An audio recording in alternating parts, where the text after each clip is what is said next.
Magandang hapon mga idol. Ito na yung lagay ng panahon. Medyo maliwalas na. Sumikat na yung haring araw. Sana ay uminit na muna kahit 3 araw at buong 1 linggo lang umuulan. Pahinga naman sana sa ulan. Init naman kahit 3 araw. Ulan saka umulan.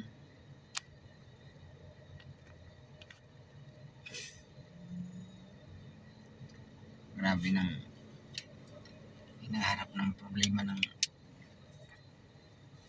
bansang Pilipinas. Wala nang pahinga sa investigasyon. Bagyo, baha, korupsyon, rally, samahan pa ng West Philippine Sea. Grabe ang problema ng bansang Pilipinas. Napakahirap mahalin ang bansang Pilipinas. Napakahirap ipaglaban.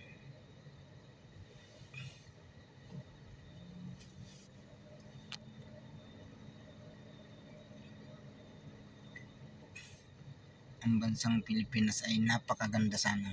Itong bansa na ito. Isa ito sa may pinakamagandang klima sa buong mundo. Nandito yung pinakamaraming uri ng halaman at punong kahoy sa buong mundo. Ang problema lang dito, nandito na may mga taong abusado, mga kurap, walang pakundangan, walang awa. Nandito lang sa Pilipinas. Napakasarap sana tumira dito dahil yung klima dito ay tag-uran, tag-araw lang. Talagang sakto lang ang klima dito, masarap nila. Hindi katulad sa ibang lugar na talagang taglamig na di mo malaman. Kaso nga dito, minsan mawawalan kang ganang manirahan dito. Dahil sa isang sistema ng gobyerno ng mga korupsyon.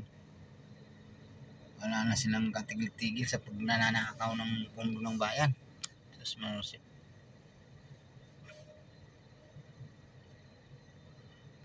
Ang dami ng nagugutom na tao. Tapos ikaw napakaraming kayamanan.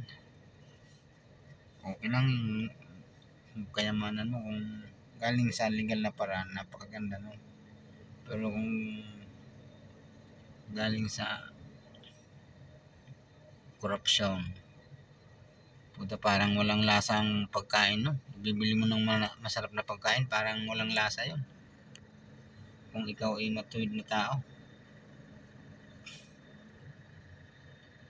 Kaya yung mga nagnanakaw ng milyon-milyon, wala nang konsensya yan.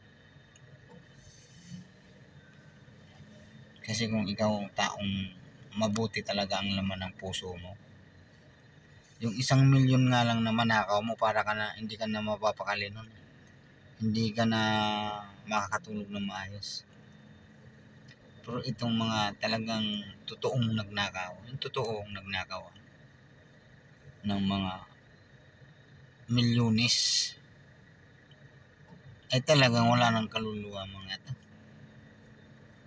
Tapos papakain mo sa mga anak mo.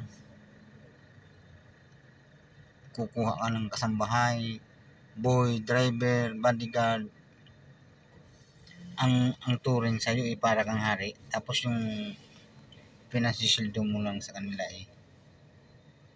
ninakaw mo lang pala sa pundo ng bayan.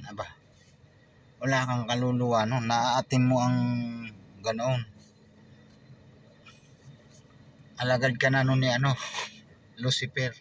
Pag ganun, di ka na tinutubuan ng konsensya.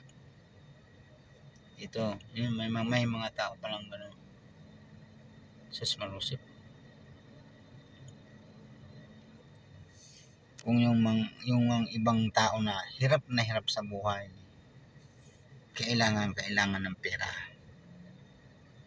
Halos hindi makakain sa isang araw. Pag nakapulot ng malaking halaga, isinusuli pa. Na kung tutuusin kahit hindi niya isuli yung, kasi nga gawa ng kailangan niya nga yung ganong pera, pero naisusuli pa. Yun yung mga tao talagang grabe ang kalinisan ng puso. Pero itong mga nagnanakaw ng daang milyon tapos kukuha ng mga tauhan, kasambahay, driver, bodyguard, boy, may mga private doctor pa yan. Ayan. Kung ituring yan parang hari yan sa bahay nila.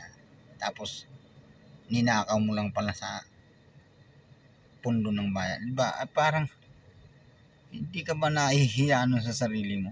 Hindi ka ba nakukonsensya pag ganun ka? Kaya pag itong mga taong ganyang uri, wala na yan. Wala na yung kaluluwa. Parang wala nang natitirang konsensya dyan sa mga taong ganyan. Kaya shout out dyan sa mga may mabubuting puso na nagsusuli ng pera. Talaga namang napakalinis ng puso mo. Shout out, hanggang dito na lang mga idol.